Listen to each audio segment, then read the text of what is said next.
একটা উটের নাম মনে আছে কচি কাসওয়া, কি নাম কি কাসওয়া। আল্লাহ নবী দয়া নবী সোলা নবী আমার কাসওয়ার উপরে বসে পড়লেন। 1 লক্ষ সাহাবারা সামনে আছেন। আমার দয়া নবী বললেন, বাবারা প্রথমে বলেছিলাম 2টি কথা, কোরআন আর সুন্নাত অর্থাৎ হাদিস। আবার বলে যাচ্ছি বাবা সাহাবারা, আমি রাসূলুল্লাহ আবার 2টি জিনিস রেখে গেলাম। 1 নম্বরে হলো কোরআন, 2 নম্বরে হলো আমি রাসূলুল্লাহর আহলে বায়াত। জোরে বলুন সুবহানাল্লাহ, আরো জোরে বলুন সুবহানাল্লাহ। এইখান থেকেই আমি ব্যানারে চলে যাব, এই হাদিসটা থেকে। হাদিসটা আছে বাবুল মানাকিবের মধ্যে। এবারে দেখুন আপনাদের ব্যানারটা সার্থক হয়ে যাবে। জোরে বলুন আলহামদুলিল্লাহ, বলুন আলহামদুলিল্লাহ। তাহলে একচি যারা স্কুলে পড়ো 1 2 3 4 5 6 পর্যন্ত, তোমাদের একটা আমি অঙ্ক শেখাবো। তোমরা এই প্যান্ডেলের মধ্যেই অঙ্কটা শিখে রাখবে। স্কুলে যেন মাস্টারের সঙ্গে ঝগড়া করবে না, ঠিক আছে? ঝগড়া করবে? আমি তোমাদের একটা অঙ্ক শেখাবো, 2 + 2 = 3। 2 এ 2 কত? ঝগড়া করিস নি জান, ওই জন্য বলে দিচ্ছি। মাস্টারের সঙ্গে যে ঝগড়া করবি, মাস্টারকে বলবি 2 + 2 = 3। 2 + 2 = 3। স্কুলে যেন বলিস নি, ঝগড়া হবে। হ্যাঁ, মাস্টার যখন বলবে তখন বলবি 2 + 2 = 4। আমি যখন বলবো তখন বলবে 2 + 2 = 3 = 2 এ 2 কত? 2 এ 2, হ্যাঁ 2 এ 2, আমার হাতের দিকে তাকিয়েই বলেন না। 2 এ 2, 2 এ 2 এক হচ্ছে। সত্যি সত্যি 2 এ 2 3 হয়। এবারে আল্লাহ নবী দয়া নবী সোনা নবী আমার প্রথমে 2টি কথা বলে দিলেন, কিতাবুল্লাহি ওয়া সুন্নাত রাসূলিহি, আল্লাহ পাকের কোরআন, আমি নবী পাকের সুন্নাত। সুন্নাত বোঝার জন্য ধরে নিলাম হাদিস। তাহলে কোরআন আর হাদিস কটা হলো? আবার নবী পাক বললেন, আমার উম্মতেরা তারাকতু ফীকুম শাইআইন কিতাবাল্লাহি ওয়া ইতরাতি আহলাল বাইত। আমি রাসূলুল্লাহ আল্লাহর কোরআন রেখে গেলাম আর আমার আহলে বায়াতকে রেখে গেলাম।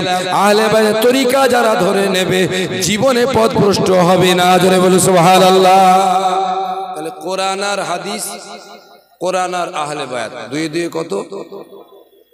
1 লক্ষ বার যদি কোরআন বলা হয়, লা মুবাদদিলু লিকালিমাতিল্লাহ, আল্লাহর কোরআন একটা জায়গায় তো কখনো দুটো হবে না।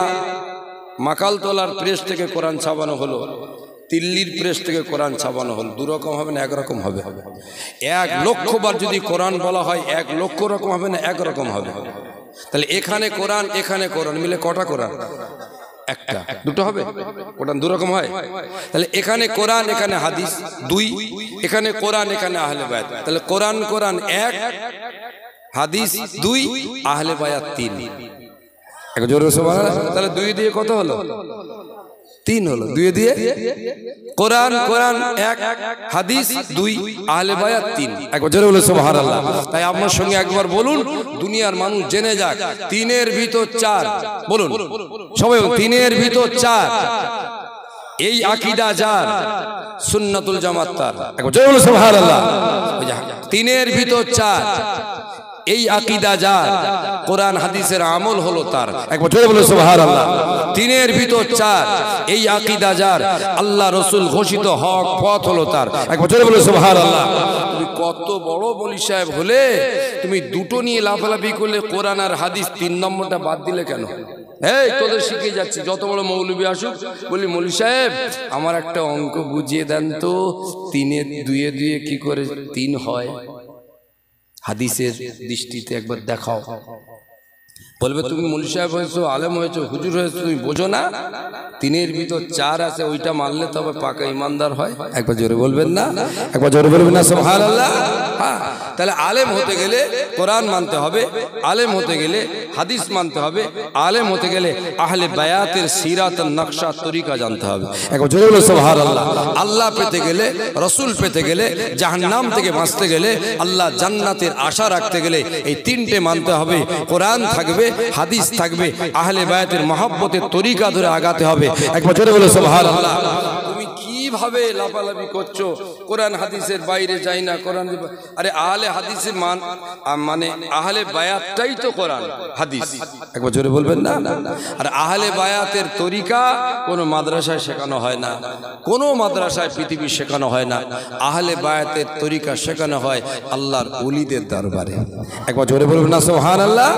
বাবা আহলে বায়াতটা কি?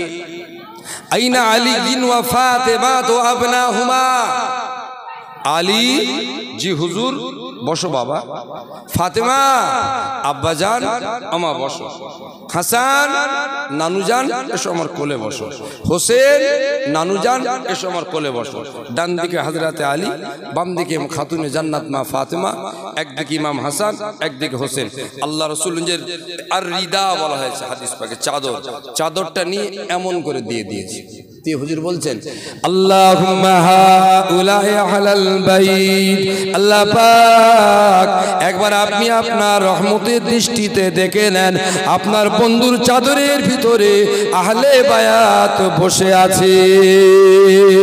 আল্লাহুম্মা হাউলাই আহলাল বাইত। আল্লাহ রাব্বুল আলামিন আমার চাদরের ভিতরে আহলে বায়াত বসে আছে, জোরে বলুন সুবহানাল্লাহ।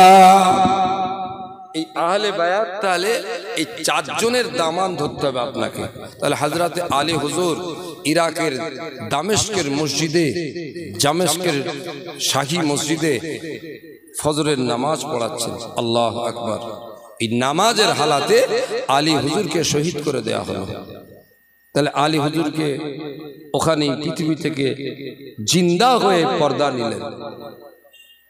খাতুনে জান্নাত আম্মা জান্নাত ফাতেমা রাদিয়াল্লাহু তাআলা আনহা আমার দয়ার নবী পাকের ওফাতের 6 মাস পরে পৃথিবী থেকে পর্দা নিয়ে আব্বা জানের মোলাকাতে চলে গেলেন।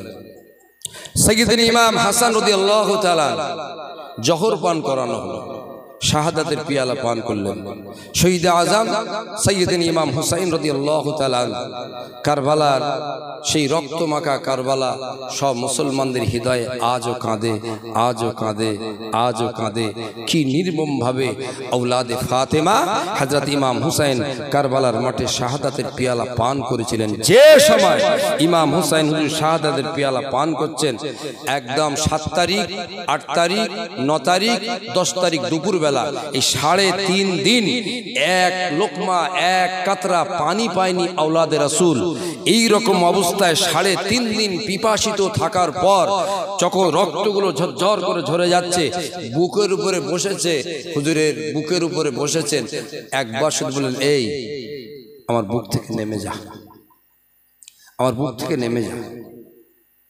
তুই বসেছিস তো, পরোয়া করি না, জোরে বলুন।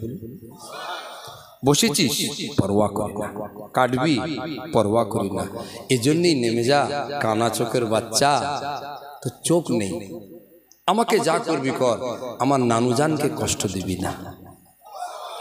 ওই সময় হযরত ইমাম হুসাইন রাদিয়াল্লাহু তাআলা আনহু বলেছিলেন, এ কানা চোখের দল, আমার সিনা থেকে নেমে যা।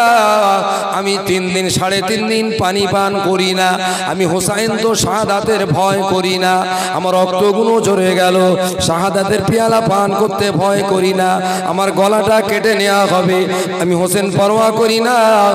আমার নানাজানকে কষ্ট দিবি না রে, চোখ নাই তোরা দেখতে পাস না, তুই আমার বুকে বসে আছিস, আর আমার মাথার ধারে মদিনার রওজা পাক থেকে এসে আমার নানাজান রাসূলুল্লাহ দাঁড়িয়ে আছে।